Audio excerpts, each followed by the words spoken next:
Hello, hello, and welcome back to the channel. Welcome to the Mercedes C300e Estate. What a great looking car this is. I'm out on the road and I'm going to tell you what I think about this car and the C-Class in general.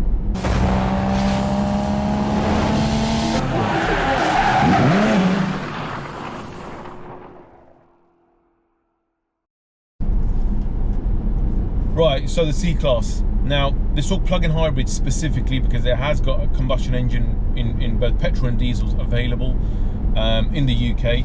So this is the C300e. Now in the Estate, you only get a Premium Plus.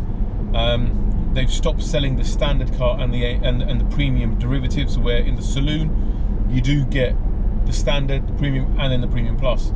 Now price-wise, on the saloon it's from 46,000 to 52,500, where the Estate is 53,160. Now CO2s on the saloon is between 12 and 14 grams per kilometre. The Estate, being the Premium Plus, is 15 grams per kilometre. That is bonkers. My GLE is at 19 and I thought that was low. Merc have gone with the petrol engine in this and then take it to another level by lowering that CO2. So for company car drivers, again, it lowers your benefit in kind to about £120 a month for a 40% taxpayer. Now, I think this car has been launched a year too late. I drove the 330e Touring over a year ago and I thought that car was absolutely sublime. Really, really good drive. Okay, the CO2 wasn't as low as this car. The electric range, this is claimed 62 miles. Okay, I got 50. I got 50 when I charged it up early this week. And this car can take a 12 kilowatt charger, which is really good. You don't need to wait 7, and it still took over an hour to charge. So it was a bit long-winded because the electric cars I've been seeing recently, you know, I've been getting charged up within like half an hour, 40 minutes tops. So this for that was a bit longer. Nonetheless, this specific car is a misbuilt car. You heard me correctly. So 19-inch wheels, you can't get them anymore. You can only get 18 in this design. It's got an upgraded sound system and the sunroof, but you can't have the sunroof as a standalone option. It's not got the full premium pack on it, so it is a misbuild. I checked this with Mercedes-Benz UK and they have confirmed it is a misbuild. So although I'll talk about this car and tell you how it drives, we kind of have to you know, take it with a pinch of salt because it is a misbuild. So MPG with the battery, without the battery, I was getting around 52. With the battery, I had 50 miles, as I said, when I charged it. I was getting between 70 and 80 around town. I've not done too many journeys on the motorway on this. Wow, sorry, I'm a bit distracted. That is an AMG GT 63S, and that is a very nice car indeed.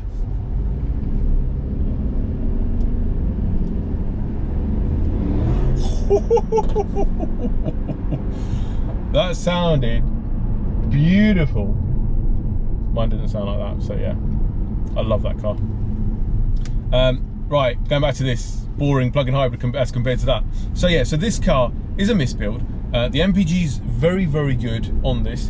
It's not as dynamic to drive as that 3 Series was. You know, as I said in that video, the BMWs feel a lot more dynamic when you're going into those corners and you're driving those cars around. You just think, actually, do you know what? It's a really, really good car. It looks good. Rear space. I think that this is smaller than the old car. I think so. I think the cabin space in here is a bit smaller. The rear boot, now, if you remember the old Mercedes plug-in hybrids, you kind of had like a step in there with the battery. This is flat, which is great. You lose a little bit, but nothing major. But again, it feels very narrow, this car, so it feels quite compact inside. But it will do well. It's a better boot than the old one, so we got to give it that. This colour is spectral blue. Now this is the replacement for Brilliant Blue. And I really like the Brilliant Blue. This in the sunshine looks fantastic. It really does look good. And even as an estate, it looks good. It needs a night pack on here, that's a personal opinion. And probably the multi-spoke alloys. I think they'll tidy the car up nicely. Digital cockpit, exactly like we see in the S-Class and the EQE. Screen again now upgraded, exactly from the S-Class. Nice silver, I'm not going to say carbon fibre-esque, it might be carbon fibre-esque. Trim. It drives really, really well. You're cruising along. The seats, for me, getting some used to, because I'm used to that high ride in the GLE, coming down to semi-electric seats in this one. That's another thing in the Premium Plus. You don't get it in here. So again, just confirms the misbuild element. Very smooth as a petrol car.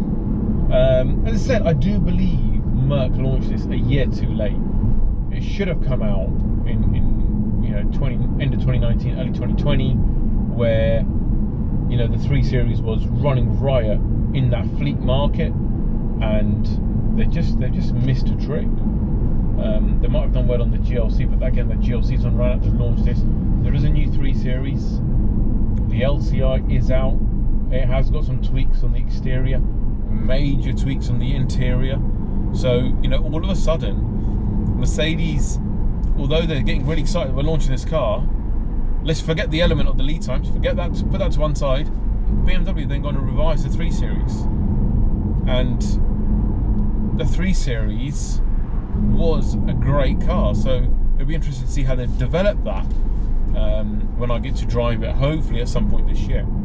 Now, they haven't touched their CO2s, they haven't improved the battery in it, so the electric range isn't as good. But this is claimed 62. I got 50. It's 300 odd horsepower combined with the battery and that, and it just drives really, really well. It's a really good car. I don't think you'd be disappointed if you took this over the 3 Series, but I think that drives a little bit better. I will say that I do think that will drive a little bit better. It does feel a lot smaller in here. It's certainly in the back. Of my rear passengers, when I've had 3 adults in the back, compared to the old C-Class, it felt a bit more compact. It's just, see how dark it gets without that sunroof.